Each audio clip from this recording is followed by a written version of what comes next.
نحمده ونصلي على رسوله الكريم أما بعد فأعوذ بالله من الشيطان الرجيم بسم الله الرحمن الرحيم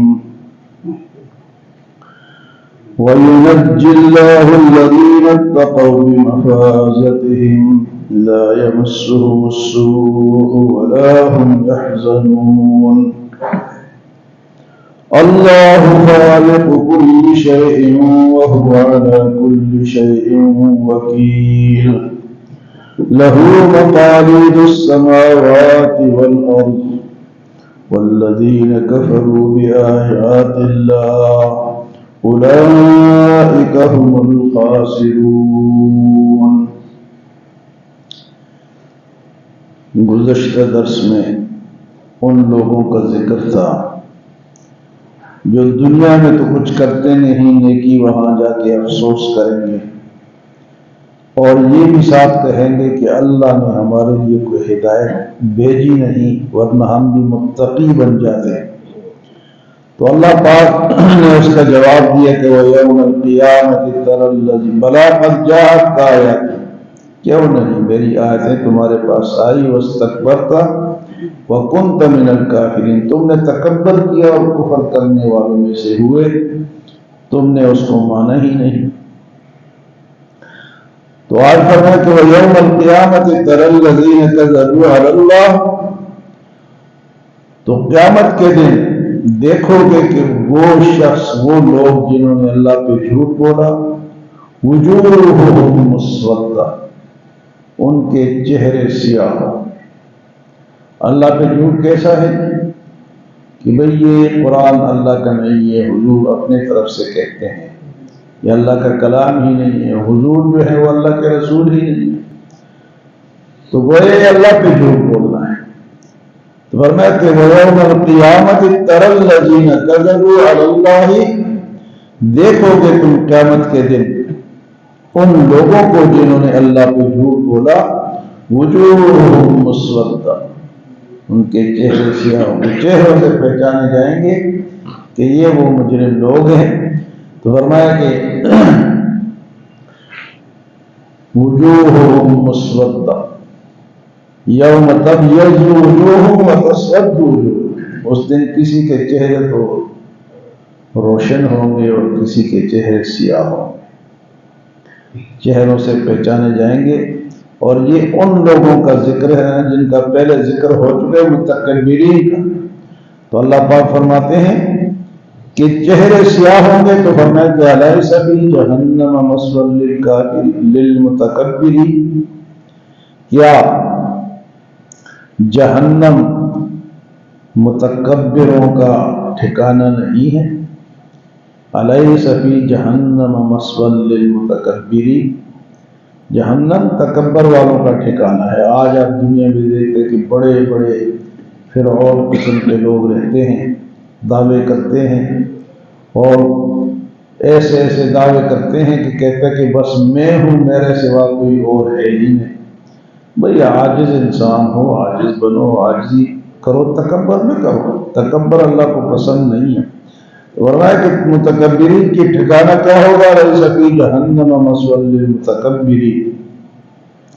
اور اس کے مقابلے میں فرمایا وَيُنَجِّي اللَّهُ الَّذِينَ اتَّقَوْا بِمَفَازَتِهِمْ، اللہ تقوی والوں کو نجات دیں گے، کامیابی دیں گے. وَيُنَجِّي اللَّهُ الَّذِينَ اتَّقَوْا بِمَفَازَتِهِمْ، ان کی کامیابی ہوگی کیونکہ وہ اللہ سے ڈرے، انہوں نے اللہ کے احکام کو مانا، انہوں نے تکبر نہیں کیا.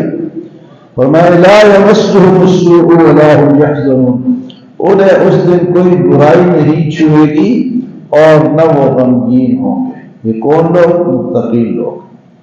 وَيُنَجِّي اللَّهُ الَّذِينَ اتَّقَوْا بِمَفَازَتِهِمْ لَا يَمَسُّهُمُ السُّوءُ وَلَا هُمْ يَحْزَنُونَ. اور فرمایا اللہ خالق کل شیء، اللہ ہی ہر چیز کا خالق ہے، ہر چیز کا خالق. جناب وہ جاندار ہو، غیر جاندار ہو، آسمان ہو، زمین ہو، چرند ہو، پرند ہو، کیڑے ہو، مکوڑے ہو، انسان ہو، مرد ہو، عورت ہو، سب کا خالق کون ہے؟ اللہ ہے. اللہ خالق کل شیء. اللہ خالق کل شیء، ہر چیز کا خالق، پیدا کرنے والا، خالق کے معنی پیدا کرنے والا۔ وَمَا اللہ خالق کل شیء وَهُوَ عَلَى كُلِّ شَيْءٍ وکیل، اور ہر ایک چیز کا کارساز تو اللہ ہی ہے۔ وکیل کون ہے؟ وکیل کہتے ہیں کارساز کو۔ یہ ہم جو وکیل پکڑتے ہیں یا دنیا میں تو کس لیے پکڑتے ہیں کہ یہ ہمارا کام بنائیں گے عدالت میں، تھانے میں۔ تو سب کے کام بنانے والا وکیل کون ہے؟ وہ اللہ۔ حسبنا اللہ ونعم الوکیل، ہمیں اس اللہ پہ بھروسہ ہے جو بہترین کارساز ہے۔ تو فرمایا کہ اللہ خالق کل شیء، اللہ ہر چیز کا پیدا کرنے والا ہے، وَهُوَ عَلَى كُلِّ شَيْءٍ وکیل، اور ہر چیز کا وکیل بھی وہی ہے، کارساز، بگڑی بنانے والا۔ کارساز کے معنی ہوتے ہیں مشکل کشا، حاجت روا، بگڑی بنانے والا، مختار کل۔ یہ کون ہے؟ یہ اللہ تعالیٰ ہے۔ وَهُوَ عَلَى كُلِّ شَيْءٍ وَكِيلٌ، پھر اللہ پاک فرماتے ہیں لَهُ مَقَالِيدُ السَّمَاوَاتِ وَالْأَرْضِ، آسمانوں اور زمین کی چابیاں بھی اسی کے پاس ہیں۔ لَهُ مَقَالِيدُ، چابیاں کس کے پاس ہے؟ لَهُ مَقَالِيدُ السَّمَاوَاتِ وَالْأَرْضِ۔ تو ہر چیز کی چابی اللہ کے اجازت کے بغیر وہ کام نہیں ہو سکتا۔ کوئی بھی کام ہو، چابیاں اللہ کے پاس، چاہے وہ زمین میں ہو چاہے وہ آسمان میں ہو۔ تو سب کا پیدا کرنے والا بھی اللہ ہے اور سب کی چابیاں بھی اللہ کے پاس۔ لَهُ مَقَالِيدُ السَّمَاوَاتِ وَالْأَرْضِ وَالَّذِينَ كَفَرُوا بِآيَاتِ اللَّهِ أُولَٰئِكَ هُمُ الْخَاسِرُونَ، اور وہ لوگ جنہوں نے میری آیتوں کا کفر کیا، انکار کیا، وہ تو اس دن خسارے میں ہوں گے، نقصان میں ہوں گے۔ وہ آج تو وہ بڑے خوش ہیں کہ ہمارے اوپر نہ نماز کی پابندی ہے نہ روزے کی پابندی ہے، ہم آزاد ہیں۔ اور کئی ایسے لوگ مسلمانوں میں بھی ہیں جو صرف ایک نماز پڑھتے ہیں، باقی وہ کوئی کام نہیں کرتے، یعنی فرض نماز پڑھی اور بھاگ گئے، نہ نفل پڑھتے ہیں، نہ کوئی اوابین پڑھتے ہیں، نہ تہجد پڑھتے ہیں، نہ وہ جناب اشراق پڑھتے ہیں۔ انہوں نے فرض پڑھ لیا، کہتے ہیں ہم کامیاب ہو گئے۔ اور یہ ایک مزے کی بات ہے کہ دنیا میں ہم کہتے ہیں کہ فلاں اللہ کا بزرگ ہے، فلاں ولی ہے، فلاں فلاں ہے۔ تو یہ وہ لوگ ولی بنتے ہیں، نیک بنتے ہیں جو فرضوں کے علاوہ اہتمام کرتے ہیں۔ جتنے بھی بزرگان دین بنے وہ اللہ اللہ کرنے سے بنے، نفلوں سے بنے۔ کیوں کہ فرض تو یہ تو ایک سرکاری کام ہے، یہ تو سرکاری آرڈر ہے، یہ تو کرنا ہی کرنا ہے، فرض تو سرکاری ہے۔ اب اگر ایک آدمی کسی محکمے میں ملازم ہے، اس کی ڈیوٹی 8 گھنٹے ہے، وہ 1 گھنٹہ مزید لگاتا ہے، تو مالک چاہے وہ سرکاری ہو چاہے غیر سرکاری ہو، چاہے دکاندار ہو کارخانے دار ہو، اس سے خوش تو ہوگا نا، یار یہ 1 گھنٹہ زیادہ کام کرتا ہے تو تنخواہ تو اتنی لیتا ہے۔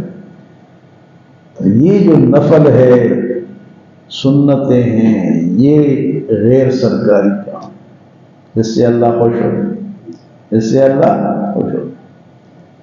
لیکن ہم لوگ ہیں کہ جمعے کے دن آپ دیکھتے ہو کہ جیسے ہی فرض ہو گئے دڑا لوگ بھاگ رہے ہیں، اور خدا کے بندو تمہارے 5 منٹ اور لگیں گے، 5 منٹ تم نے 2 فرضوں میں لگائے، 5 منٹ اور لگا لو، یہ تمہارے کام آ جائیں گے۔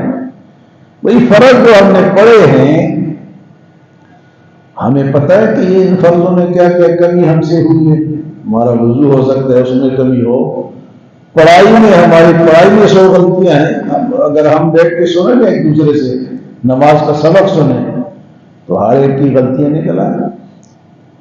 بھئی وہ غلطی ہے، وضو میں غلطی ہو سکتی ہے، کپڑوں کے پاکی میں غلطی ہو سکتی ہے، حضوری میں غلطی ہو سکتی ہے کہ میں اللہ کے سامنے خشوع اور حضور میں نے کی ہے یا نہیں۔ تو ان کمیوں کو دور کس سے کیا جائے گا؟ نفلوں سے، سنتوں سے۔ تو وہ لوگ جو ہیں وہ اب وہ ہو گئے جس طرح وہ کہتے ہیں کہ ہم آزاد ہیں، مسلمان بھی کہتے ہیں کہ میں فرض پڑھو نہ سوچو، اور خدا کے بندو 2 منٹ رک جاؤ، یہ تمہارے لیے بہتر ہوگا۔ لہو مقالید السماوات والارض، اسی کے لیے چابیاں آسمانوں کی اور زمین کی، والذین کفروا بآیات اللہ، وہ لوگ جو میری آیتوں کا انکار جنہوں نے کیا، اولئک هم الخاسرون، تو یہی لوگ خسارہ پانے والوں میں سے ہوں گے۔ تو آج کی آیت میں فرمایا کہ وَيَوْمَ الْقِيَامَةِ تَرَى الَّذِينَ كَذَبُوا عَلَى اللَّهِ وُجُوهُهُمْ مُسْوَدَّةٌ، اور قیامت کے دن دیکھو گے ان لوگوں کو جنہوں نے اللہ پہ جھوٹ باندھا، ان کے چہرے سیاہ ہوں گے۔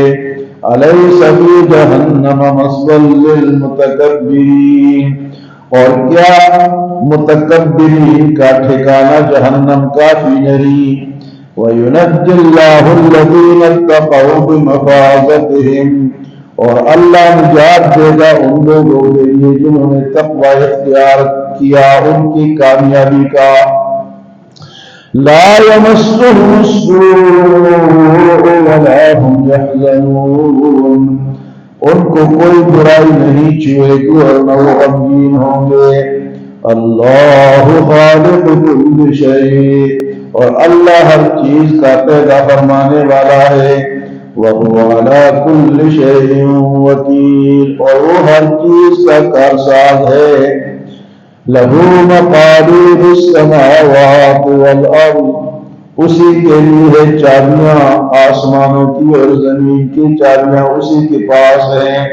وَالَّذِينَ كَفَرُوا بِآيَاتِ اللَّهِ، اور وہ لوگ جنہوں نے میری آیتوں کا انکار کیا، کفر کیا، اولئک هم الخاسرون، تو ایسے ہی لوگ جو ہیں وہ خسارہ پانے والوں میں سے ہوں گے۔ اللہ ہمیں ان سے بچائے اور متقین میں شامل فرمائے۔